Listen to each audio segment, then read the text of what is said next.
Hey, all you cool cats and kittens, it's your favorite history teacher back at you again with another historical video. And today we are going to continue and finish our nationalism imperialism unit finally for once. So let's get into it.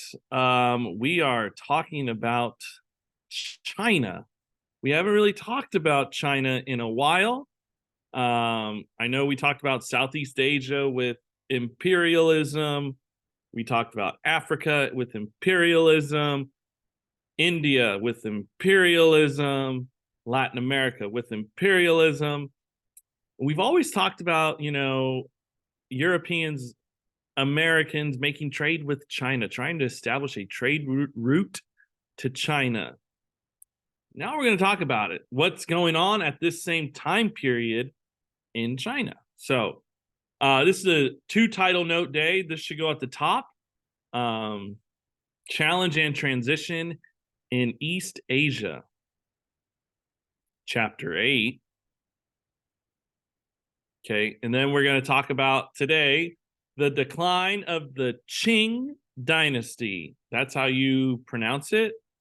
That's how I wanted to make sure I pronounced it right. It's not the king, it's the Qing dynasty. Chapter 8, lesson 1. That was your warm-up, 293. Okay, objectives. We're going to draw conclusions about the causes of the internal corruption and unrest that led to the decline of the Qing dynasty. And then we're going to understand open door policy. All right, dynasty down bad. Okay. So in the year 1800, after a long period of peace and prosperity, the Qing dynasty of the Manchus was at the height of its prestige and power. More than a century later, though, humiliation and harassment by Western powers led the Qing dynasty to collapse.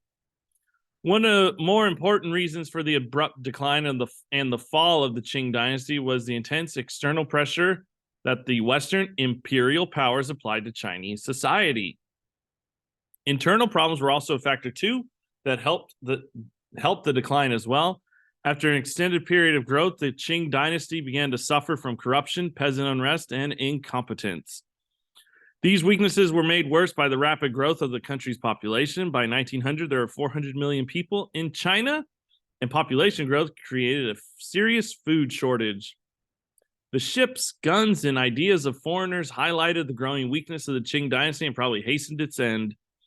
By 1800, Europeans had been in contact with China for more than 200 years.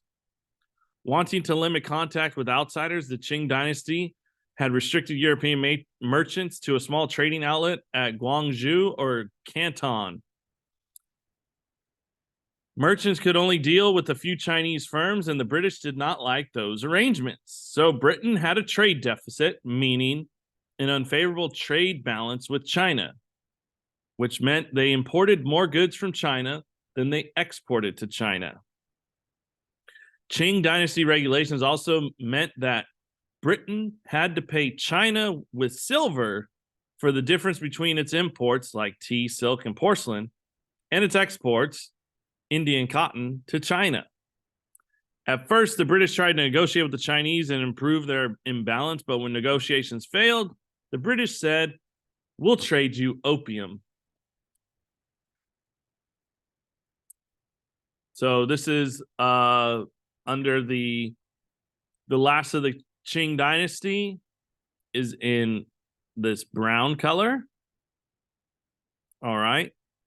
So from 1644 to 1911, this dynasty, this family, they were in charge. Here are some prominent leaders.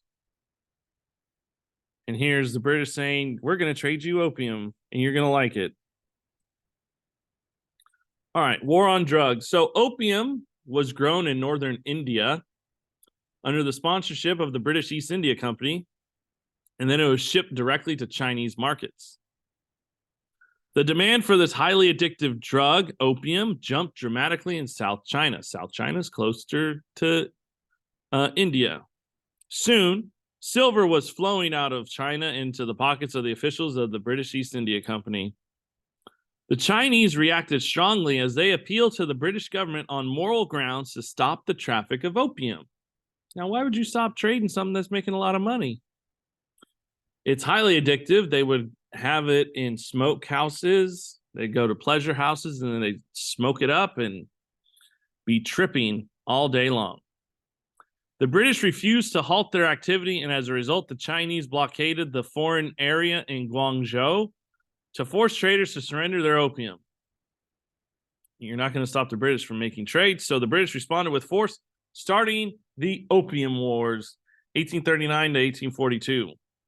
The Chinese were no match for the British as their warships destroyed Chinese coastal and river forts.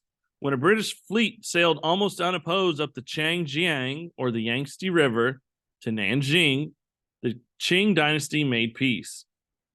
In the Treaty of Nanjing in 1842, the Chinese agreed to open 5 coastal ports to British trade, to limit taxes on imported British goods, and to pay for the cost of the war. Man. China also agreed to give British ownership of the island of Hong Kong, and nothing was said about the opium trade in the treaty.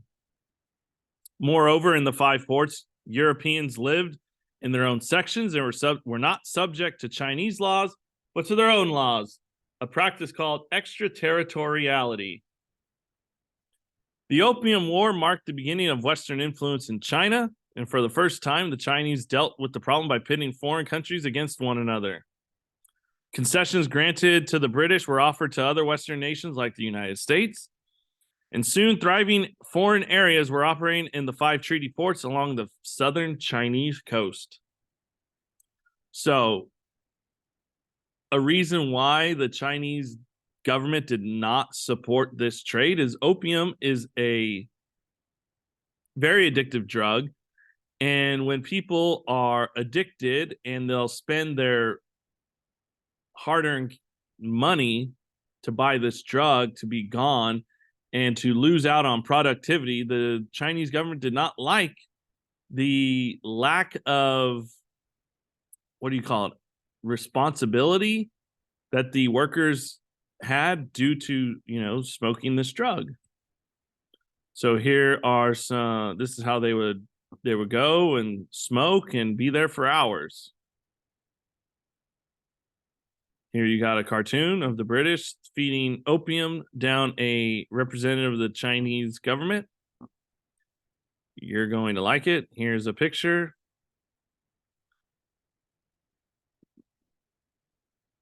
This is a picture of the Opium Wars. Here's a picture of the Treaty of Nanjing. Burn, murder, and destroy. So in the meantime, the failure of the Chinese government to deal with the pressing internal economic problems led to a peasant revolt known as the Taiping Rebellion for 14 years, 1850 to 1864. It was led by Hong Jiquan. I think I said that wrong. A Christian convert who viewed himself as a younger brother of Jesus. Hong was convinced that God had given him the mission of destroying the Qing dynasty. Joined by the great crowds of peasants, Hong captured the town of Yong'an and proclaimed the new dynasty the Heavenly Kingdom of Great Peace. Its name in Chinese translates to Taiping Tingguao, which is why it's called the Taiping Rebellion. In March 1853, these rebels seized Nanjing, the second largest city in the empire, and massacred 25,000 men, women, and children. This revolt continued for 10 more years, but gradually began to fall apart. Europeans came to the aid of the Qing dynasty when they realized how destructive the nature of these Taiping forces. 1864, Chinese forces with European aid recaptured Nanjing and destroyed this rebellion. The Taiping Rebellion test question was one of the most devastating civil wars in history. As many as 20 million people died in this 14-year time period. That's almost 1 million people. That's more than 1 million people that die a year just in the war. China's struggle with the West prevented the Qing dynasty from dealing effectively with its internal unrest. 1856, the British and French applied force to gain greater trading privileges. And as a result of the Treaty of Tianjin, in 1858, the Chinese agreed to legalize the opium trade and open new ports for foreign trade. They also surrendered the Kowloon Peninsula to the British as well.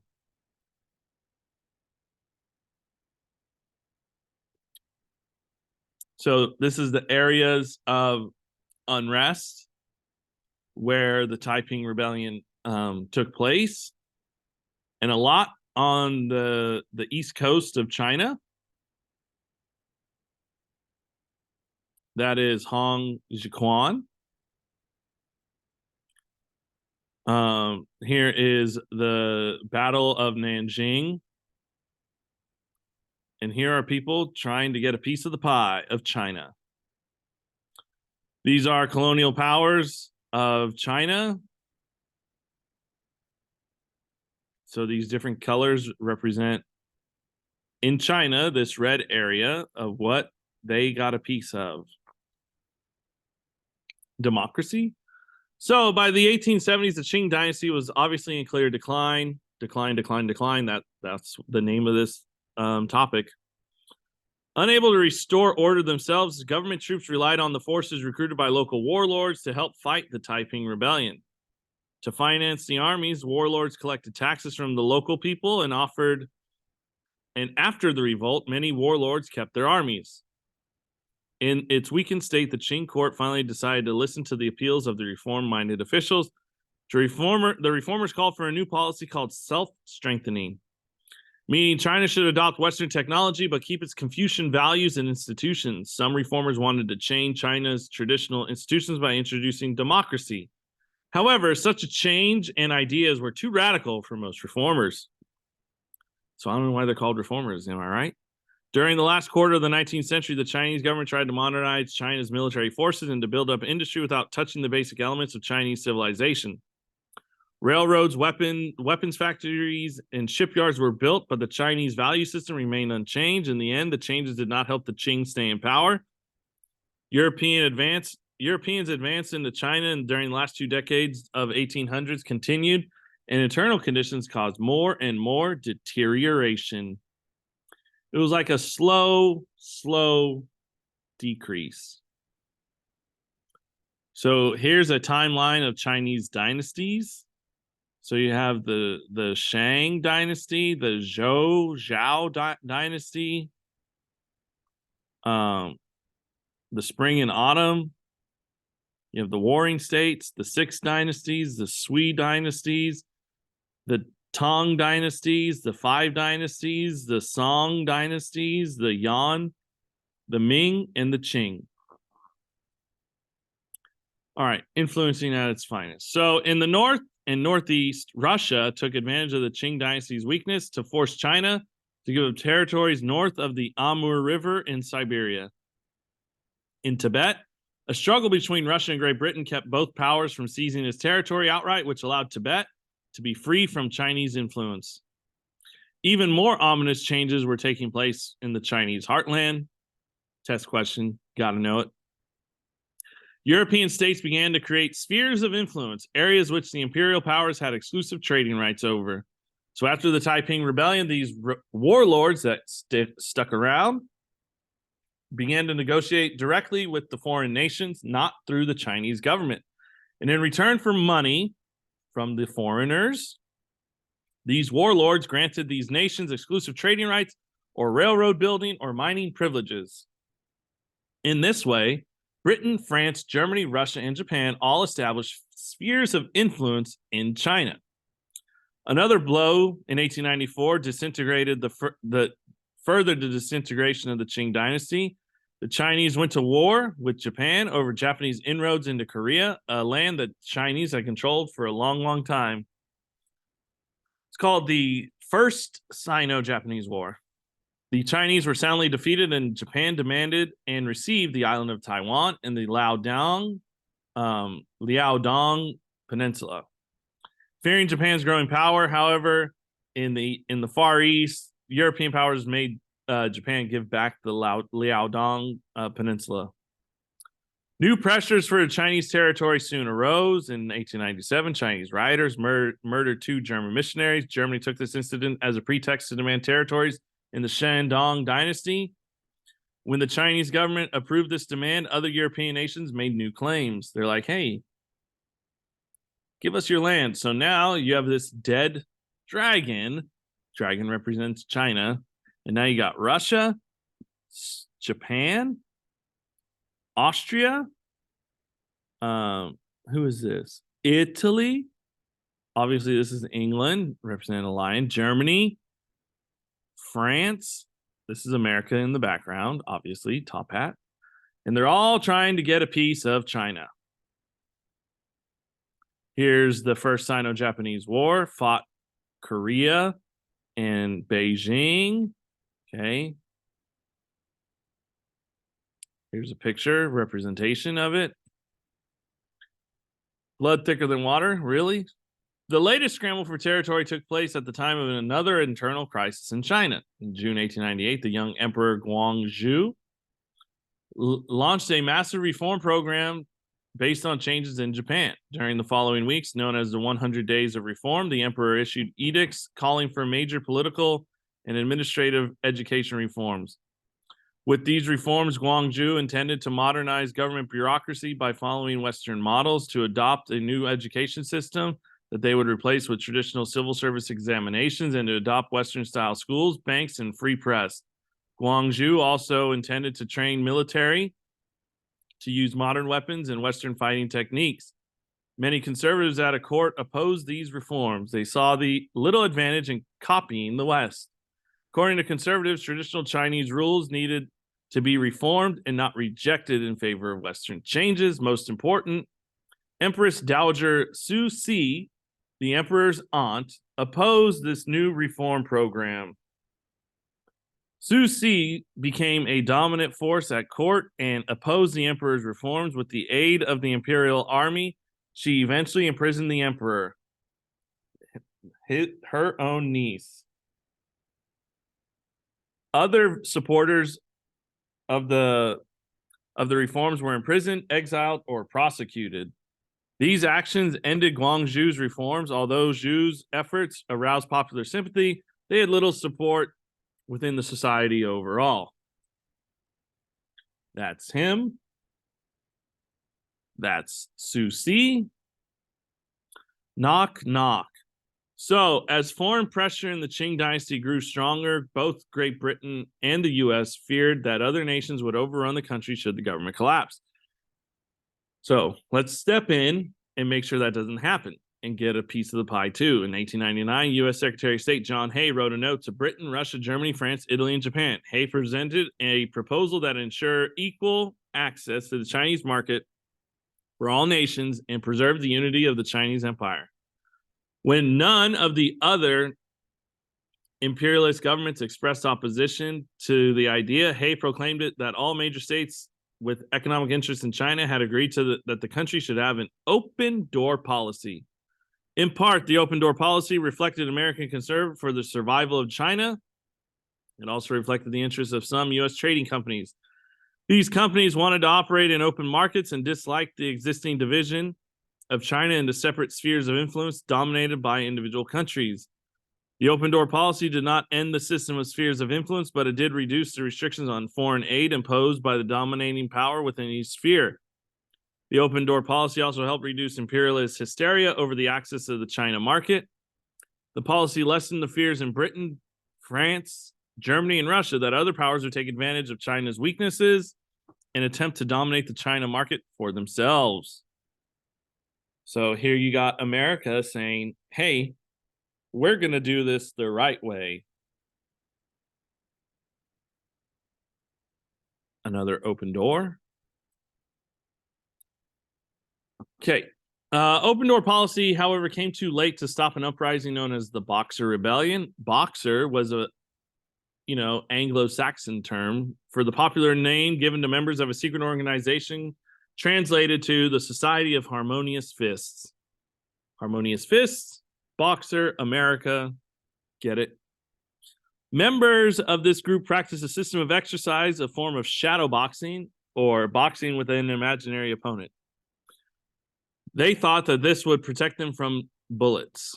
The Boxers were upset by economic distress and the foreign takeover of Chinese lands, viewing the foreign governments, and their people as responsible to the problems in Chinese society. Their ultimate goal was to push all foreigners out of China. Their slogan was support the Qing government, destroy the foreigner. They especially disliked Christian missionaries and the Chinese converts to Christianity who seemed to threaten Chinese traditions.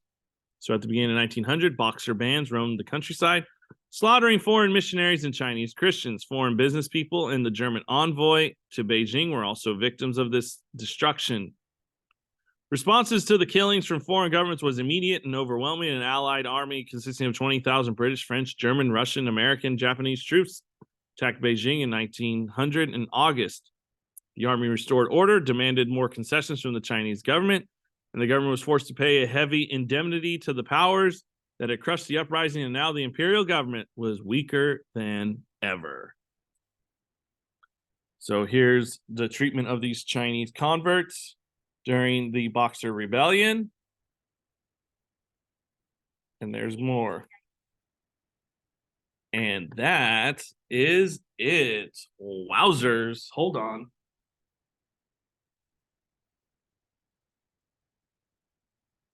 So that's going to conclude our lecture. In chapter 8. That's going to conclude our unit. So you can go ahead and start filling out your KWL charts, getting your getting your notebooks in order for your notebook check coming up, since we just finished the unit. Notebook check coming soon. So your homework is to do page 297, 2 through 4. 297, 2 through 4. So that's going to conclude this lecture. I hardly have any battery left, so I'm going to make this quick and simple. So, we're done with Unit 4. So hip, hip, hooray. Or, well, we still have some work to do, but done with taking notes. So happy days, happy days. Anyways, hopefully you guys did enjoy that. I know it was quicker. We talked about a topic we haven't talked about for most of the school year. So hopefully you guys learned something new. Hope you liked it. If you did, make sure you hit that like button, leave a comment, subscribe. I'll see you in the next one. Burrs.